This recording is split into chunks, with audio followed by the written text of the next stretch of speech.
You know that incredible feeling, right? That little thrill you get when you finally click confirm on a hotel booking? Your trip suddenly feels, well, real. But what if it wasn't? What if that confirmation was just an illusion? Imagine finding out the room you paid for never actually existed in the first place. Well, today, we're going to pull back the curtain on this exact travel nightmare that's happening more and more. So picture this. You've spent hours, maybe even days, scrolling through websites, comparing prices, trying to find that perfect spot. You know, that amazing beachside resort or that cool boutique hotel right in the middle of the city. You finally find what looks like a great deal on a big booking site, you punch in your details, and boom, your vacation is locked in. Or so you think. Fast forward, you show up at the hotel, bags in hand, super excited to check in, and you just get this blank, confused stare from the front desk staff. They search their system. Nothing. They have no record of you, no reservation, nothing. Your booking and, yeah, your money have just vanished. And here's the thing. This isn't some rare one-off glitch. This is a real and growing crisis. All right, so let's really get into what's going on here. This isn't just a story about one or two unlucky people. We're talking about a systemic issue, a problem that's become so widespread that it's turning dream vacations into total nightmares. Stressful, expensive nightmares, especially for folks traveling in Japan. I mean, this has gotten so bad that huge, trusted hotel chains are now putting out public warnings about it. And we're talking about the big guys, household names like Toyoka Inn, the really high-end Hoshino resorts, and the APA Hotel Group, which you see everywhere. They've all noticed this huge spike in, well, phantom bookings, and they're often pointing to one type of company, an overseas online travel agency, or OTA. The name Agoda, for instance, keeps popping up in these warnings. And you know, the numbers really tell the story here. Get this. In 2022 alone, Japan's National Consumer Affairs Center got 860 complaints specifically about these overseas travel sites. Now, to give you some perspective, that's almost double the number from the year before. So the problem isn't just happening, it's actually speeding up. It's getting worse fast. So the big question is, how is this even possible, right? How can a company send you a confirmation email, take your money, for a room that doesn't actually exist for you? To get it, we really need to pop the hood and see how these bookings actually work. Or, in this case, don't work. And it's way more complicated, and honestly a lot more fragile than you'd probably guess. Okay, so here's where things get messy. Think about it. When you book directly with a hotel, it's a straight line. You talk to them, they save your room. Simple. But with some of these overseas OTAs, it's more like a tangled mess of wires.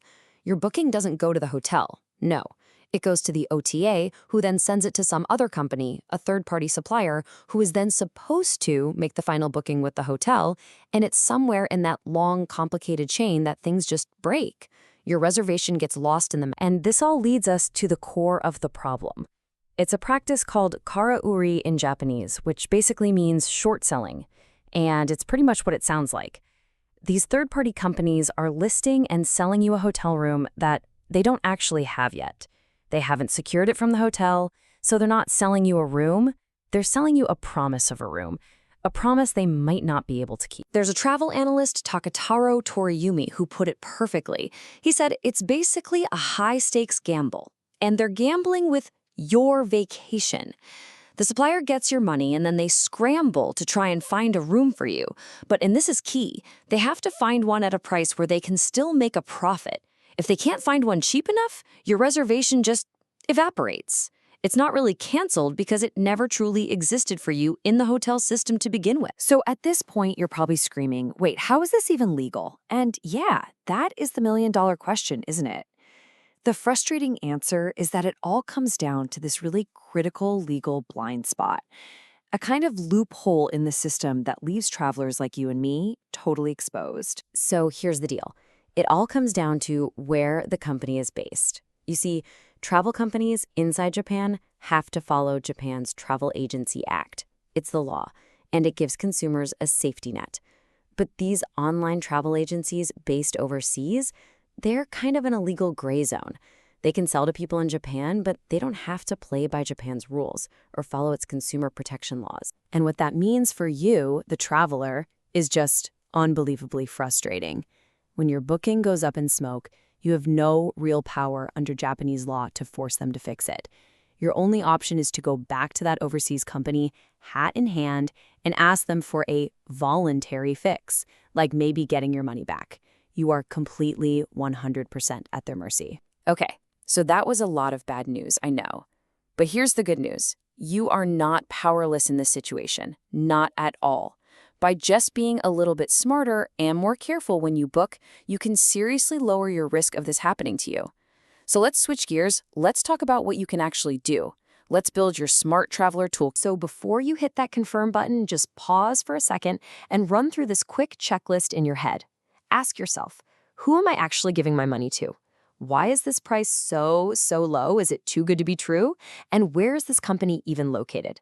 But honestly, the single most important thing you can do is that last one. How can you confirm it? Once you get that confirmation email, pick up the phone and call the hotel directly. Seriously, it takes 5 minutes and it is the absolute best way to know for sure that your room is real and waiting for you. Now, let's say the worst happens anyway. First thing, don't panic. You do have options. In Japan, there's a consumer hotline you can call. It's just 188. If the company is overseas, the Cross-Border Consumer Center Japan is there to help. And here's a big one. If you paid with a credit card, call your credit card company right away and file for a chargeback. Tell them you paid for something you never received. And throughout this whole process, save everything. Every email, every screenshot, that paperwork is your best ammunition. So what's the big takeaway here? It's pretty simple, really. We all love how easy it is to book things online. Convenience is awesome. But that convenience should never, ever cost you your peace of mind. Or even worse, your entire vacation. Taking just a few extra minutes to be careful before you book can literally save you from hours of stress and a whole lot of money down the road. You just have to be a vigilant traveler. And this whole situation leaves us with a much bigger, kind of thorny question to think about. In a world where you can buy something from a company on the other side of the planet with just a single click, who's really responsible for keeping you safe? Is it the booking platform? Is it the government? Or is it becoming more and more our job, yours and mine, to figure out how to navigate this complicated digital world all on our own? It's definitely something to chew on the next time you're about to book that dream trip.